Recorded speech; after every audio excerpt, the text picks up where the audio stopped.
Hi welcome back to the my channel. ಸ್ನೇಹಿತರೆ, ಇಂದಿನ ನಮ್ಮ ವಿಡಿಯೋದಲ್ಲಿ ಅನೇಕ ಮಹಿಳೆಯರು ಎದುರಿಸುತ್ತಿರುವ ಒಂದು ಸೂಕ್ಷ್ಮ ಮತ್ತು ಮಹತ್ವದ ಸಮಸ್ಯೆಯ ಬಗ್ಗೆ ಮಾತನಾಡಲಿದ್ದೇವೆ. ಸಾಮಾನ್ಯವಾಗಿ ಹೇಳುವುದಾದರೆ, ಯೋನಿ ಸಡಿಲಗೊಳ್ಳುವ ಸಮಸ್ಯೆಯನ್ನು ಇತ್ತೀಚೆಗೆ ಹಲವಾರು ಮಹಿಳೆಯರು ಅನುಭವಿಸುತ್ತಿದ್ದಾರೆ. ಆದರೆ ಇದಕ್ಕೆ ನಿಖರವಾದ ಕಾರಣ ಏನು? ಸಡಿಲಗೊಂಡ ಯೋನಿಯನ್ನು ನೈಸರ್ಗಿಕವಾಗಿ ಮತ್ತು ಸುರಕ್ಷಿತವಾಗಿ ಬಿಗಿಗೊಳಿಸಲು ನಾವು ಏನು ಮಾಡಬೇಕು?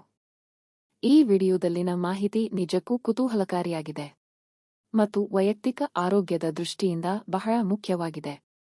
ಹೀಗಾಗಿ ಯಾರೂ ಕೂಡ ವಿಡಿಯೋವನ್ನು ಸ್ಕಿಪ್ ಮಾಡದೆ ಸಂಪೂರ್ಣವಾಗಿ ನೋಡಿ. ಸ್ನೇಹಿತರೆ, ವಿಡಿಯೋ ಇಷ್ಟವಾದರೆ ಒಂದು ಲೈಕ್ ಕೊಡಲು ಮರೆಯಬೇಡಿ. ಅನೇಕ ಮಹಿಳೆಯರ ಪಾಲಿಗೆ ಗರ್ಭಾವಸ್ಥೆ ಮತ್ತು ಹೆರಿಗೆಯ ಕಾರಣದಿಂದಾಗಿ ಯೋನಿ ಸಡಿಲಗೊಳ್ಳುವ ಸಮಸ್ಯೆ ಒಂದು ದೊಡ್ಡ ತೊಂದರೆಯಾಗಿ ಪರಿಣಮಿಸುತ್ತದೆ. ಹೆರಿಗೆಯ ಸಮಯದಲ್ಲಿ ಸ್ನಾಯುಗಳು ಹಿಗ್ಗುವುದರಿಂದ ಈ ಬದಲಾವಣೆಗಳು ಸಹಜವಾಗಿ ಉಂಟಾಗುತ್ತವೆ. ಈ ಸಮಸ್ಯೆಯಿಂದಾಗಿ ಕೆಲವು ಮಹಿಳೆಯರಿಗೆ ತಮ್ಮ ಲೈಂಗಿಕ ಜೀವನದ ಗುಣಮಟ್ಟದ ಬಗ್ಗೆ ಮತ್ತು ಸಂಗಾತಿಯೊಂದಿಗೆ ಇರುವ ಸಂಬಂಧದ ಬಗ್ಗೆ ಆತಂಕಗಳು ಕಾಡಬಹುದು. ಸಂಗಾತಿ ನಮ್ಮಿಂದ ದೂರವಾಗಬಹುದೇ ಎಂಬ ಭಯವು ಅವರನ್ನು ಕಾಡಬಹುದು. ಇಂತಹ ಸೂಕ್ಷ್ಮ ಸಂದರ್ಭದಲ್ಲಿ ಯಾವುದೇ ಟ್ಯಾಬ್ಲೆಟ್ಗಳನ್ನು ತಿಂದು ಅನಗತ್ಯವಾಗಿ ಆರೋಗ್ಯವನ್ನು ಹದಗೆಡಿಸಿಕೊಳ್ಳಬೇಕಾಗಿಲ್ಲ, ಏಕೆಂದರೆ ಕೆಲವು ಸರಳ ಮತ್ತು ನೈಸರ್ಗಿಕ ಪರಿಹಾರಗಳು ನಮ್ಮ ಕೈಯಲ್ಲಿಯೇ ಇವೆ. ಹೌದು, ವಯಸ್ಸಾಗುವ ಪ್ರಕ್ರಿಯೆ ಮತ್ತು ಹಾರ್ಮೋನುಗಳ ಬದಲಾವಣೆ ಕೂಡ ಯೋನಿ ಸಡಿಲಗೊಳ್ಳಲು ಮತ್ತೊಂದು ಕಾರಣವಾಗುತ್ತದೆ. ಈ ಸಮಯದಲ್ಲಿ ಯೋನಿ ಪ್ರದೇಶದಲ್ಲಿ ನಯಗೊಳಿಸುವಿಕೆ ಲಬ್ರಿಕೇಷನ್ ಕೂಡ ಕಡಿಮೆಯಾಗಬಹುದು. ಸ್ನೇಹಿತರೆ, ಮಹಿಳೆಯರ ಜನನಾಂಗವನ್ನು ಸಾಮಾನ್ಯವಾಗಿ ಯೋನಿ ಎಂದು ಕರೆಯುತ್ತಾರೆ. ಇದು ಗರ್ಭಾಶಯವನ್ನು ಬಾಹ್ಯ ದೇಹಕ್ಕೆ ಸಂಪರ್ಕಿಸುವ ಒಂದು ಪ್ರಮುಖ ಅಂಗ. ನಮ್ಮ ದೇಹದ ಉಳಿದ ಭಾಗಗಳನ್ನು ಸ್ವಚ್ಛವಾಗಿಟ್ಟುಕೊಂಡು ಅವುಗಳ ಆರೋಗ್ಯವನ್ನು ಕಾಪಾಡಿಕೊಳ್ಳುವುದು ಎಷ್ಟು ಮುಖ್ಯವೋ, ಯೋನಿಯ ಆರೋಗ್ಯವನ್ನು ನೋಡಿಕೊಳ್ಳುವುದು ಕೂಡ ಅಷ್ಟೇ ಮುಖ್ಯವಾಗಿದೆ. ಅಂದಹಾಗೆ, ಮಹಿಳೆಯರು ಜನನಾಂಗಕ್ಕೆ ಸಂಬಂಧಿಸಿದ ಅನೇಕ ಸಮಸ್ಯೆಗಳನ್ನು ಎದುರಿಸುತ್ತಾರೆ. ಅವುಗಳಲ್ಲಿ ತುರಿಕೆ, ಹಠಾತ್ ರಕ್ತಸ್ರಾವ, ಬಿಳಿಸ್ರಾವ, ದುರ್ವಾಸನೆ ಮತ್ತು ಜನನಾಂಗದ ನೋವು ಕೂಡ ಸೇರಿವೆ. ಈ ಎಲ್ಲಾ ಸಮಸ್ಯೆಗಳ ಜೊತೆಗೆ ಗರ್ಭಾವಸ್ಥೆ ಮತ್ತು ಹೆರಿಗೆಯ ಕಾರಣದಿಂದ ಯೋನಿ ಸಡಿಲಗೊಳ್ಳುವುದು ಸಹ ಒಂದು ಸಾಮಾನ್ಯ ಸಮಸ್ಯೆಯಾಗಿದೆ. ಹಾಗಿದ್ರೆ ಸಡಿಲಗೊಂಡ ಯೋನಿಯನ್ನು ನೈಸರ್ಗಿಕವಾಗಿ ಮತ್ತು ಪರಿಣಾಮಕಾರಿಯಾಗಿ ಬಿಗಿಗೊಳಿಸುವುದು ಹೇಗೆ? ಇದಕ್ಕೆ ಉತ್ತರ ಸರಳ.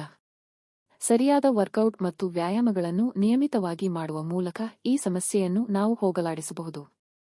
ಈಗ ಯೋನಿ ಪ್ರದೇಶವನ್ನು ಟೋನ್ ಮಾಡಲು ಮತ್ತು ಬಿಗಿಗೊಳಿಸಲು ಸಹಾಯ ಮಾಡುವ ಆ ಅತ್ಯುತ್ತಮ ವ್ಯಾಯಾಮಗಳು ಯಾವುವು ಎಂದು ತಿಳಿಯೋಣ. ಗಮನವಿಟ್ಟು ಕೇಳಿ.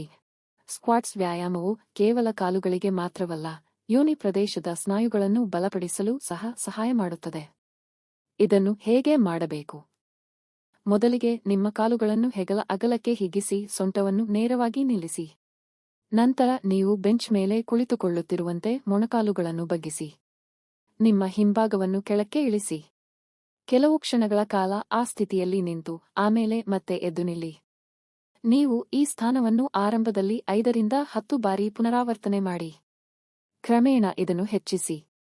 ಈ ವ್ಯಾಯಾಮವು ಪೆಲ್ವಿಕ್ ಸ್ನಾಯುಗಳನ್ನು ಬಲಪಡಿಸಲು ಮತ್ತು ಯೋನಿಯಲ್ಲಿ ಬಿಗಿತ ತರಲು ಬಹಳ ಪರಿಣಾಮಕಾರಿಯಾಗಿದೆ. ಇದನ್ನು ಮಾಡಲು ನೀವು ನೆಲದ ಮೇಲೆ ಮಲಗಿ ಮತ್ತು ನಿಮ್ಮ ಪಾದಗಳನ್ನು ಗೋಡೆಯ ವಿರುದ್ಧ ಮೇಲಕ್ಕೆತ್ತಿ ಆಧಾರ ತೆಗೆದುಕೊಳ್ಳಿ.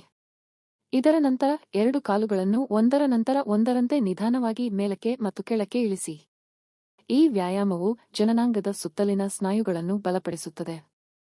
ಈ ವ್ಯಾಯಾಮವು ನಿಮ್ಮ ಹೊಟ್ಟೆಯನ್ನು ಫ್ಲಾಟ್ ಆಗಿ ಇಡಲು ಸಹಾಯ ಮಾಡುವುದರ ಜೊತೆಗೆ ಯೋನಿಯ ಪ್ರದೇಶದಲ್ಲಿಯೂ ಬಿಗಿತವನ್ನು ತರುತ್ತದೆ.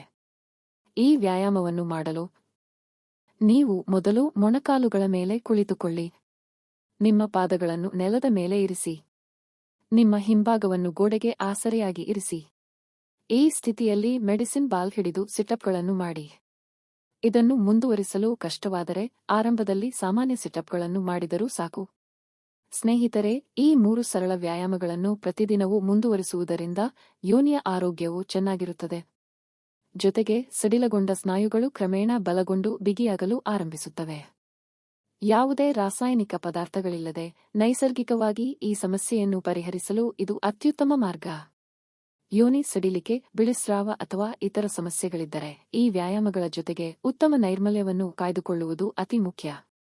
ನೋಡಿದ್ರಲ್ಲ, ಯಾವೆಲ್ಲ ವ್ಯಾಯಾಮ ಮಾಡುವುದರಿಂದ ಸಡಿಲಗೊಂಡ ಯೋನಿ ಬಿಗಿಯಾಗುತ್ತದೆ ಅಂತ? ಇದೇ ತರಹದ ಆರೋಗ್ಯ ಸಂಬಂಧಿಸಿದ ಮಾಹಿತಿಗಾಗಿ ನಮ್ಮ ಚಾನೆಲ್ ಅನ್ನು ಈಗಲೇ ಸಬ್ಸ್ಕ್ರೈಬ್ ಮಾಡಿಕೊಳ್ಳಿ. ಈ ಮಾಹಿತಿ ಇಷ್ಟವಾದಲ್ಲಿ ವಿಡಿಯೋಗೆ ತಪ್ಪದೇ ಒಂದು ಲೈಕ್ ಮಾಡಿ ಮತ್ತು ನಿಮ್ಮ ಸ್ನೇಹಿತರೊಂದಿಗೆ ಶೇರ್ ಮಾಡಿ. ಎಲ್ಲರಿಗೂ ನಮಸ್ಕಾರ. ಮತ್ತೊಮ್ಮೆ ಭೇಟಿಯಾಗೋಣ.